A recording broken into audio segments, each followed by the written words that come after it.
రాష్ట్రంలో బీజేపీ లోక్సభ అభ్యర్థులు నియోజకవర్గాల వారీగా ఎన్నికల ప్రచారం చేశారు. ప్రజల్ని కలిసి తమకు ఓటు వేసి గెలిపించాలని కోరారు. బూత్ లెవెల్ కమిటీ సభ్యులతో కార్యకర్తలతో మీటింగ్లు నిర్వహించి కేంద్ర పథకాలను ప్రజల్లోకి తీసుకువెళ్లాలని దిశానిర్దేశం చేశారు బీజేపీ నేతలు. లోక్సభ ఎన్నికల్లో హైదరాబాద్ లో అత్యధికంగా ఓటింగ్ శాతం నమోదు కావాలని పిలుపునిచ్చారు కేంద్ర మంత్రి కిషన్ రెడ్డి. మరోవైపు బీఆర్ఎస్ కు ఎంపీ అభ్యర్థులు కరువయ్యారని ఎద్దేవా చేశారు బీజేపీ లీడర్స్.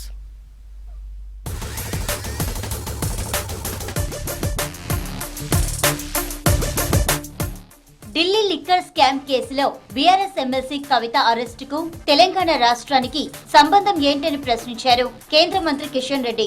లిక్కర్ స్కామ్ లో తన ఫ్యామిలీకి సంబంధం లేదని కేసీఆర్ చెప్పగలరా అని ప్రశ్నించారు. కవితను దృష్టిలో పెట్టుకునే ఢిల్లీ లిక్కర్ స్కామ్ కేసు దర్యాప్తు జరగటం లేదన్నారు కిషన్ రెడ్డి. లిక్కర్ కుంభకోణంలో ఢిల్లీలో తీగలాలితే తెలంగాణలో డొంక కదిలినట్టు తెలంగాణ మాజీ ముఖ్యమంత్రి కూతురు ఎమ్మెల్సీ కవిత గారి యొక్క లిక్కర్ అవినీతి కుంభకోణం బయటపడింది.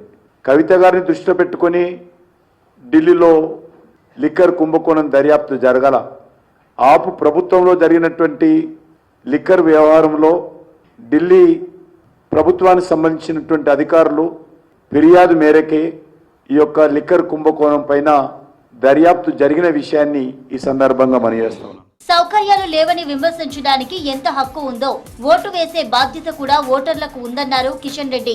సికింద్రాబాద్ ఎంపీ సెగ్మెంట్ పరిధిలోని పలు కాలనీల్లో ఎన్నికల ప్రచారం నిర్వహించారు.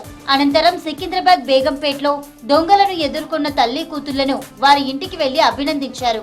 కేంద్ర ప్రభుత్వం తరపున ప్రశంసా పత్రాన్ని అందించారు. ముందు ఓటు వేసినాక తర్వాత టిఫిన్ చేయాలి. ఆ రకంగా ఎందుకంటే మన ఓట్లు అనేటువంటి ముందు పడాలి. అందరికంటే రెండు లాభాలు ఉంటాయి. మన ఓట్లు పోలైతే మిగతా ఓట్ల గురించి మనం ఆలోచించాలి. రెండోది ఎండ కాకముందే ఓటేయచ్చు. చాలా మంది దురదృష్టం ఏంటంటే హైదరాబాద్ నగరంలో 100 మంది ఉంటే 40 మంది కూడా పోలింగ్ బూత్కి వస్తలేదు. మరి రోడ్డు బాగలేదు, నీళ్లు రావడం లేదు, డ్రైనేజ్ ఓవర్ఫ్లో అవుతుంది, కరెంటు కట్ అవుతుంది అని విమర్శిస్తారు. విమర్శించేటువంటి ఎంత హక్కు ఉందో మీకు, ఓటు వేయాల్సినటువంటి బాధ్యత కూడా మనకు అంతే ఉంది. 10 ఏళ్లు పాలించిన బీఆర్ఎస్ కు మెదక్లో పోటీ చేసేందుకు అభ్యర్థి దొరకటం లేదని ఎద్దేవా చేశారు బీజేపీ ఎంపీ అభ్యర్థి రఘునందన్ రావు. మాజీ సీఎం కేసీఆర్ పార్లమెంటు సీట్లు అమ్ముకుంటున్నారని ఆరోపించారు. 610 జీవో అమలు కావాలంటే పక్క జిల్లాల పెత్తనం మెదక్ జిల్లాపై ఉండరాదన్నారు.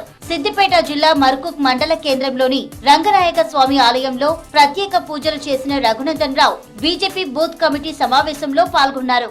మెదక్ పార్లమెంటుకు పోటీ చేయించేందుకు స్థానికుడైనటువంటి ఒక్క అభ్యర్థి కూడా దొరకకపోవడం సిగ్గుతో టీఆర్ఎస్ పార్టీ దుకాణం బంద్ చేసుకోవాలని పిలిపిస్తున్నాను. నేను జై తెలంగాణ అని మనం నినదించిన రోజు ఈ గడ్డ మీద పుట్టినోనికే ఈ గడ్డ మీద పోరాడే హక్కు ఫలితం రావాలని కోరుకున్నాను. మెదక్ జిల్లాలో ఒక్కడు కూడా ఎంపీకి పోటీ చేసేందుకు దొరకలేదా కేసీఆర్ గారు? మీకు యువత భవిష్యత్తు కోసం లోక్సభ ఎన్నికల్లో బీజేపీని గెలిపించాలని కోరారు నాగర్ కర్నూల్ ఎంపీ రాములు.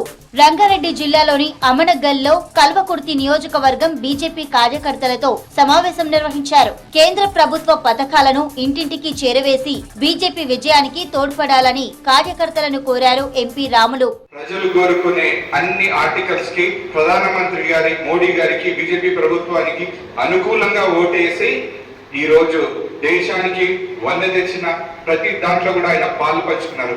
దానన్నిటికీ కారణం ఒక కల్వకుర్తి బిడ్డను మీరు పార్లమెంట్ పంపించడమే. ఇప్పుడు గత 6 సార్లు ఆచారంగా పోటీ చేసిన గెలిచిన ఎమ్మెల్యేలను మర్చిపోయారు కానీ ఆచారాన్ని మాత్రం గుర్తుపెట్టుకున్నారు.